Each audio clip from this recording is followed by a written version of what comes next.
आदिवासी विद्यार्थ्यांच्या आंदोलनावरून आता राजकारण चांगलंच तापलंय। पुण्यातील मांजरी इथं आदिवासी विद्यार्थ्यांचं आंदोलन सुरू आहे। या आंदोलनाची दखल लोकसभेचे विरोधी पक्षनेते राहुल गांधी यांनी घेतली आहे। पुण्यातील छात्रों की गूंज कार्यक्रमात एका आदिवासी विद्यार्थिनीने राहुल गांधी यांच्यासमोर आपल्या समस्या मांडल्या होत्या।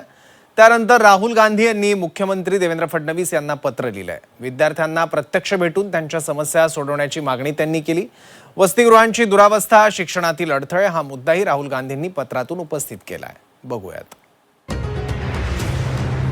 आदिवासी विद्यार्थ्यांचं आंदोलन आणि त्यावरून आता थेट मुख्यमंत्री विरुद्ध राहुल गांधी असा सामना। पुण्यातील मांजरीत आदिवासी विद्यार्थ्यांचं आंदोलन सुरू आहे। आंदोलनाचा आजचा 13वा दिवस आहे। याच आंदोलनाची दखल राहुल गांधींनी घेतली आहे। मुख्यमंत्री देवेंद्र फडणवीस यांना त्यांनी पत्र लिहिलं आणि विद्यार्थ्यांची प्रत्यक्ष भेट घेण्याची विनंती केली। राहुल गांधींच्या पोस्टमध्ये आदिवासी विद्यार्थ्यांच्या अनेक प्रश्नांचा उल्लेख आहे। वसतिगृहांची दुरावस्था, अन्न आणि स्वच्छतेचा अभाव, वैद्यकीय सुविधांची कमतरता आणि शिक्षणात येणारे अडथळे या प्रश्नांकडे त्यांनी मुख्यमंत्र्यांचं लक्ष वेधलंय। तर राहुल गांधी यांनी पत्रात नेमकं काय म्हटलंय? महाराष्ट्रातील अनेक आदिवासी विद्यार्थी 10 दिवसांहून अधिक काळापासून उपोषण करतात। पुण्यातील छात्रों की गूंज कार्यक्रमात विद्यार्थिनीनं सांगितलं की वसतिगृहात वास्तव्यासाठी 30 वर्षांची वयोमर्यादा घालण्यात आली आहे। दुर्गम भागातील गावखेड्यातून आलेले विद्यार्थी दान मागत नाहीयेत, ते त्यांचा अधिकार मागतायत। तुम्ही त्यांना व्यक्तिगतरित्या भेटून त्यांच्या समस्या तात्काळ सोडवाल अशी अपेक्षा असल्याचं राहुल गांधी यांनी म्हटलंय। आदिवासी विद्यार्थ्यांच्या वसतिगृहात अन्न, स्वच्छता आणि वैद्यकीय सेवांचा तुटवडा आहे। सर्पदंशामुळे मुलांचा मृत्यू होतोय।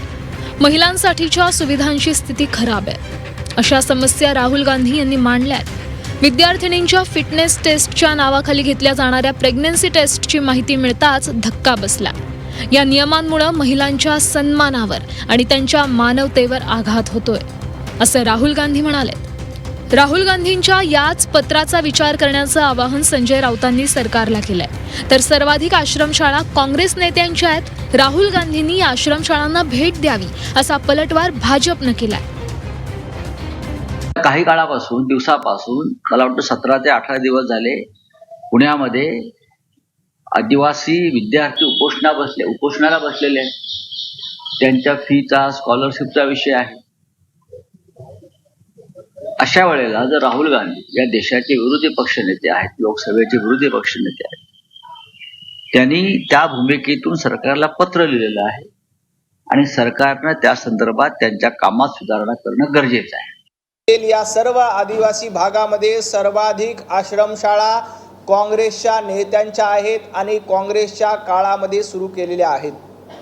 त्यामुळं माझी राहुल गांधींना विनंती आहे की एकदा आपल्या काँग्रेसच्या आश्रमशाळा चालकांना देखील एक पत्र लिहा आणि राहुल गांधी पुढच्या वेळेला महाराष्ट्रात येणार असतील तर त्यांनी त्या आश्रमशाळांना देखील भेटी दिल्या पाहिजे की जिथं काँग्रेसच्या आमदारांकडे, काँग्रेसच्या माजी खासदारांकडे आश्रमशाळा आहेत आणि त्याच्यावर कारवाई काय केली, त्यांना जाब विचारला का, याच्या प्रश्नाचं उत्तर राहुल गांधींनी द्यावं आणि मग सरकारला प्रश्न विचारले।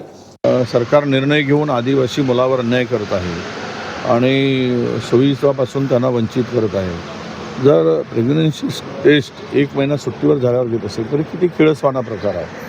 म्हणजे आदिवासी मुलींवर किती तुम्ही अविश्वास दाखवत आहे, त्यांच्या चारित्र्यावर तुम्ही अविश्वास दाखवता। अशा प्रकारचे गंभीर प्रश्न निर्माण होतात आणि यातून मला वाटतं की असे अनेक प्रश्न आहेत। त्यामुळे राहुलजींनी ते गांभीर्यानं घेतलं आहे, सिरियसली घेतलं आहे। म्हणून मुख्यमंत्र्यांना पत्र लिहिलं आहे की यावर चर्चा करा, तोडगा काढा आणि मला वाटतं की मुख्यमंत्र्यांनी यावर प्रायोरिटीनं ही चर्चा करावी आणि आदिवासी विद्यार्थ्यांचे प्रश्न सोडवावे। मुख्यमंत्र्यांनी आजच्या आज प्रश्न सोडवावा अशी मागणी विश्वजित कदम यांनी केली आहे। पण राहुल गांधींच्या पत्रावरून भाजपनेही काँग्रेसवर निशाणा साधलाय। आंदोलनाच्या माध्यमातून राजकारण केलं जात असल्याचा आरोप भाजप आमदार कृष्णा खोपडे यांनी केलाय। युवकांना भडकवण्याचं काम काँग्रेस करत असल्याचंही त्यांनी म्हटलंय। दिल्लीतील आंदोलनाचा संदर्भ देत राहुल गांधींच्या भूमिकेवरही खोपडेंनी सवाल उपस्थित केलाय।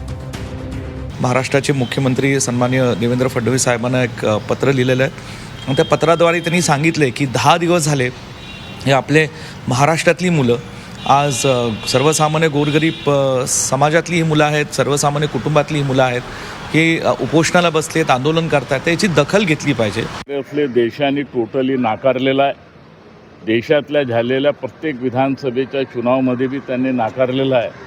आता कुठंतरी युवकाले गुमराह कसं करायचं, नेगेटिव्ह देशामध्ये कसं फैलवायचं, वातावरण कसं खराब करायचं, अशा प्रकारचं काम राहुल गांधीच्या मार्फत या काँग्रेसच्या मार्फत त्या ठिकाणी होत आहे. एका बाजूला विद्यार्थ्यांच्या प्रश्नांवरून राहुल गांधींचं पत्र, दुसऱ्या बाजूला भाजपचा थेट पलटवार. त्यामुळे आदिवासी विद्यार्थ्यांच्या प्रश्नाला आता राजकीय रंग चढलाय. पण या राजकारणाच्या पलीकडे मुद्दा विद्यार्थ्यांच्या हक्कांचा आहे.